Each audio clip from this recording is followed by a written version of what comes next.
नमस्कार दोस्तों, the trading teacher के यूट्यूब चैनल में आपका स्वागत है। आप देख रहे होंगे कि 19 जून को क्या हुआ। मार्केट 24,000 के साइकोलॉजिकल लेवल से नीचे ही ओपन हुई। तो जाहिर सी बात है, अगर कोई साइकोलॉजिकल लेवल से नीचे रहती है और उसके ही नीचे रहती है, मतलब कि प्लान भी हम लोग क्या करते हैं, नीचे का प्लान करते हैं, मतलब पुट साइड का प्लान करते हैं। तो आप देखेंगे एक स्ट्रॉन्ग जो सपोर्ट था, प्रीवियस सिनेरियो में जो सपोर्ट था, वो रेसिस्टेंट के फेज में काम करने लगा दोस्तों।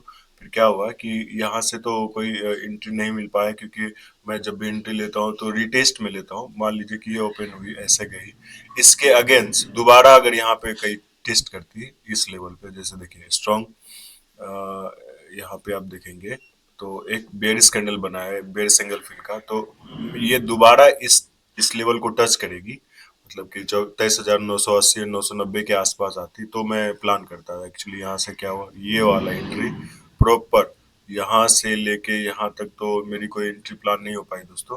पर क्या हुआ, दोबारा आई लगभग कितने बजे, 2:15 के आसपास इसी लेवल में आई।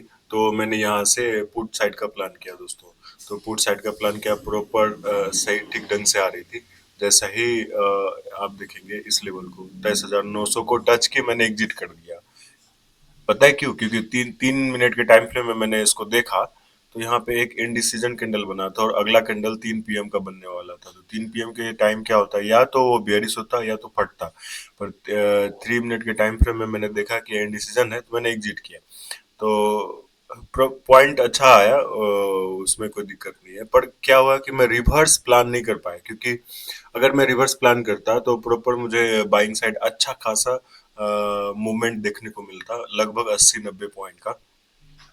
पर मैं इस चीज को ग्रैब नहीं कर पाया दोस्तों। पर कोई इशू नहीं, एक साइड ही कोई प्लान होता है। एक ट्रेड तो मेरा पुट साइड बन रहा था और प्रॉपर मैंने पुट का प्लान किया दोस्तों। पर क्या हुआ, अब अगर हम अगले सिनेरियो के हिसाब से देखेंगे, तो लास्ट का जो कैंडल है 30 मिनट का, 30 मिनट के टाइम फ्रेम में देखेंगे तो अ, अच्छा खासा बुलिश, मतलब 24,000 के साइकोलॉजिकल लेवल को ब्रेक आउट करके सस्टेन किए दोस्तों। तो नेक्स्ट 22 जून के लिए जो इम्पोर्टेंट लेवल होगा, ये स्ट्रॉन्ग सपोर्ट का काम करेगा। मतलब कि 24,010 और 20 का जो लेवल है, ये स्ट्रॉन्ग सपोर्ट का काम करेगा। अगर मार्केट इसी के ऊपर रहती है, मान लीजिए मार्केट यहाँ से कहीं से ओपन होती है और इसी के ऊपर रहती है, तो प्रॉपर मुझे 24,200 तक देखने को मिल सकता है दोस्तों। ठीक है, एक लेवल हमारा ये होगा 24,200, ऑलमोस्ट, हाँ, 190, 24,190 के आसपास देखने को मिल सकता है अगर इसके ऊपर रही तो। इसके नीचे संभावना इसलिए नहीं है कि स्ट्रॉन्ग 30 मिनट के टाइम फ्रेम में देख रहे हैं स्ट्रॉन्ग बुलिश है। तो ये थोड़ा अगर नीचे भी आएगा तो इस जोन में अगर रहे 24,000 और 23,900 के बीच जोन में रहे, तो एक थीटा डीके के वजह से टाइम सस्टेन करेगा और यहाँ पे प्रीमियम इसका जीरो हो जाएगा दोस्तों, मतलब लो हो जाएगा, प्रीमियम डीके होगा और उससे दिक्कत होगी। तो जाहिर सी बात है कि 24,000 और 23,900 के बीच हम लोग का ट्रेड कोई प्लान नहीं होगा दोस्तों। अगर इसके ऊपर रहती है तो मैं ऊपर का प्लान करूंगा। अगर मान लीजिए ओपन ओपन ही गैप अप होती है, तो हम लोगों का एक प्लान 24,240 के पास से और 300 के पास से हम लोगों का एक बेयरिश प्लान हो सकता है। मान लीजिए गैप अप ओपन हो और जाते रहे, कोई मुझे एक एंट्री का कोई पॉइंट ना मिले, तो हम लोग यहाँ से 24,240 और 300 के आसपास, 24,300 के आसपास से एक बेयरिश का प्लान हम लोग देख सकते हैं दोस्तों।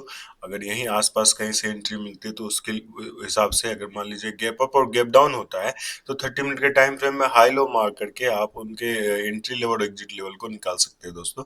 बहुत ही आसान है। पर अगर गैप अप डाउन नहीं होता है और हल्का फल्का मूवमेंट होता है, तो उस कंडीशन में प्रीवियस जो हाई और लो होता है बहुत ही इंपॉर्टेंट होता है। तो इसीलिए जो है प्लान हम लोगों का 22 जून का इसी तरह होगा कि अगर 24,000 से ऊपर अगर मार्केट रहती है, तो हम लोग ऊपर का ही प्लान करेंगे 24,200 तक।